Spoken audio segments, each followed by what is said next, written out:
Now if you'll take my pressure, you can go forward. They get real comfortable about that. And then I've always there's a line. What is low stress? What is high stress? There's a line in the sand here. And this is for humans, kids, animals.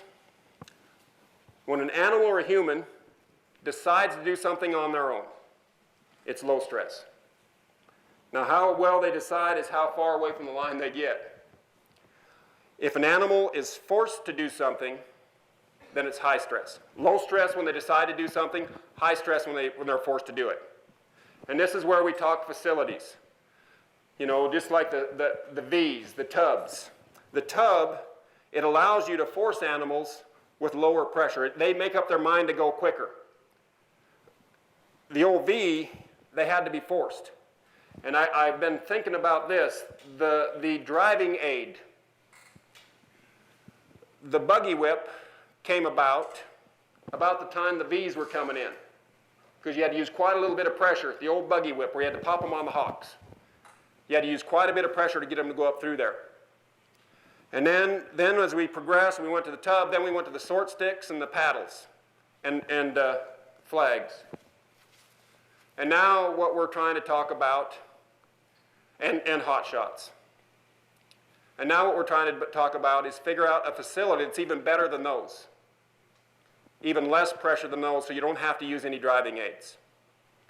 Because when I'm working dogs, I like to work dogs, horses. I've quit using spurs on my horses.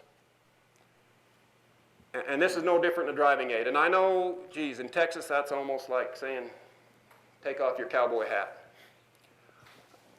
The reason I quit, I still have spurs. And when I come to Texas, I got some real nice ones that I can go to the barbecues and stuff with. That's kind of a little bad joke, but anyway. Some of you get it. I have spurs in my barn. And if I have a horse that's real pushy, real dead-sided, real snotty, that just lays into my leg, I go put them on. And when my kids were small, when we were riding colts, when I went and put my spurs on, they headed out because they knew there was going to be some hair flying. And I could turn my toe out and stick it in one. And as soon as I got his mind changed and moving away from that spur, I took it back off again. And what I found when I took my spurs off, it's not that I think spurs are bad, it was allowing me to force the animal to do things that he didn't want it to do. I didn't have the animal positioned right to do what I wanted him to do with his body, so he couldn't do it beautiful, nice, and he didn't flow. But if you have a big old roweled spur, and even though his feet are in the wrong position, you can stick it out and stick it in him, and he'll still make that move. But it's not right. It's not as beautiful as we could have it. And so I'm not saying there's anything wrong with spurs. It's just how you use them. I'm not saying there's anything wrong with a hot shot, or a sort stick, or a rattle paddle, or a cane, or whatever. It's just how do you use it, and what kind of discipline do you use it with. And when animals get really stressed and really bothered is when we put pressure on them where they have nowhere to go. When you use this hot shot, or even the air, and there's a bunch of cattle and there's nowhere to go, they get to jumping on each other. When cattle get to jumping on each other or bumping into each other with nowhere to go, a panic sets through them. And then they don't work. They don't think. Their brain switches. And there's three things that an animal needs.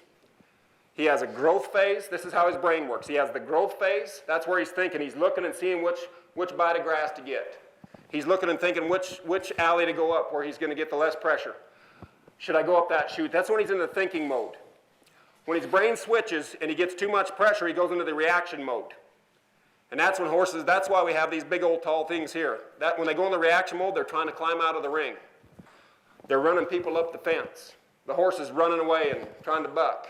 That's the reaction mode. And if we get in that mode, they don't learn and they don't think, and it's real hard. Then you have to force the animal to do things. And if it's bad enough, what happens is adrenaline kicks into the bloodstream. And when that happens, that's when the immune system shuts down. That's when stress is really bad. When adrenaline and cortisone kicks into the bloodstream, it tells the immune system to shut down.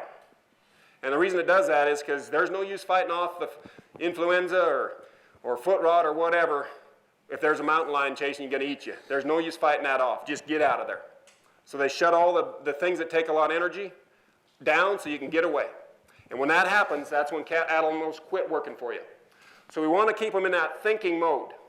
The other mode that I think is real important with some of the stuff that Ron and Todd were talking about with health gains and less incidences of death and weight loss and all those things, the real important thing that animals have to do is show their enthusiasm. They got to have fun. They got to run and buck and play. And this is what happens, I think, sometimes in our feed yards. These cattle get depressed. They don't have any fun. And there's people that are promoting taking cattle out and run them up and down the drover's alley. Let them run and buck. Take them out in the pasture and let them go around and move out and run and buck and play and fart just a little bit. Then bring them in and their conversion rates go way up. Things happen. I see it the same thing in the horse business. There's horses that are stalled all the time and have a real tough time having much fun, and they just don't perform. So I think we need to figure that out, how to get these cattle where they can feel good, show their real emotions, and run and buck and play a little bit. But as far as getting the animals to think and work for us, they got to stay on the low stress side